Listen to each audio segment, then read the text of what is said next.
بسم اللہ الرحمن الرحیم۔ السلام علیکم ورحمۃ اللہ وبرکاتہ۔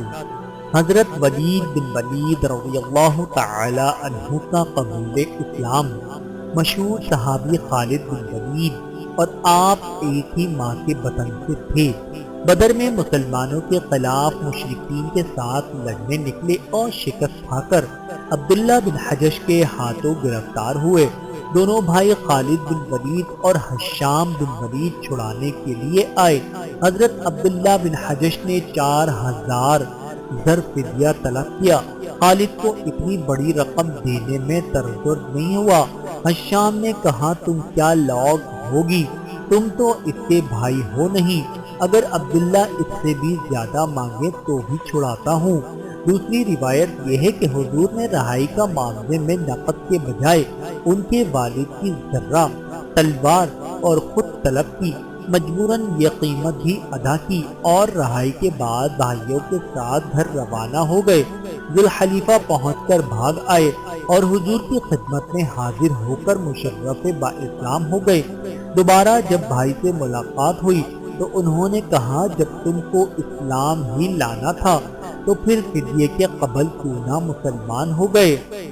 خواہ مخواہ والد کی نشانیاں بھی ضائع ہوئیں اور کوئی نتیجہ نہ نکلا۔ کہا، اس وقت اسلام اس لیے نہیں لایا کہ میں بھی اپنے قبیلے کے لوگوں کی طرح فدیہ دے کر آزاد ہونا چاہتا تھا، تاکہ قریش کو یہ طعنہ دینے کا موقع نہ ملے کہ ولید فدیے کے ڈر سے مسلمان ہو گیا۔ اسلام لانے کے بعد مکہ لوٹ گئے۔ راستے میں بھائیوں نے تو کوئی تعارض نہ کیا، مگر مکہ پہنچ کر دوسرے بلاکشاں نے اسلام کی طرح ان کو بھی قید کر دیا اور عیاش بن ربیہ اور سلمہ بن حشام کے ساتھ توق و وصالت مسافل کی نگرانی میں دن کاٹنے لگے۔ بدر کے قبل حضور صلی اللہ علیہ وآلہ وسلم عیاش اور سلمہ کے لیے دعا فرماتے تھے۔ بدر کے بعد جب ولید قید ہوئے تو ان کے لیے بھی دعا فرمانے لگے۔ عرصے تک قید مہم کی مصیبتیں جھیلتے رہے۔ ایک دن موقع پا کر نکل بھاگے اور سیدھے مدینہ پہنچے۔ حضور نے عیاش اور سلمہ رضی اللہ تعالی عنہم کا حال پوچھا۔ عرض کیا، ان پر بہت سختیاں ہو رہی ہیں، ایک بیڑی میں دونوں کے پیر ڈال دیے گئے ہیں۔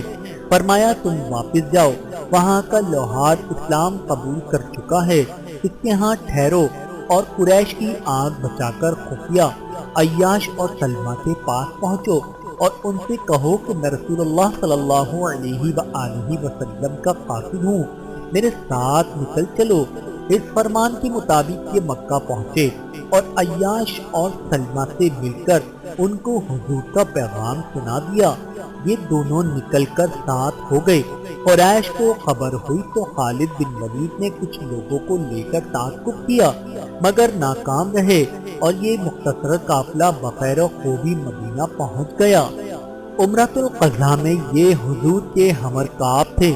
خالد اس وقت تک اسلام نہیں لائے تھے، اس لیے کہیں روپوش ہو گئے تھے کہ حضور اور صحابہ کا سامنا نہ ہو۔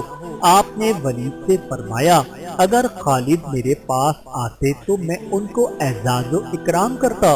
مجھ کو سخت تعجب ہے کہ ان کے ایسے زیر و نادہ شخص کے دل میں ابھی تک اسلام کا اثر نہیں ہوا۔ چنانچہ ولید نے خالد کو خط لکھا۔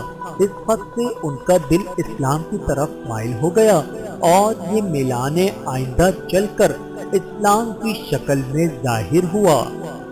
حضرت ولید بن ولید رضی اللہ تعالی عنہ پر اللہ رب العزت کی کروڑوں رحمتیں نازل ہوں۔ آمین ثم آمین۔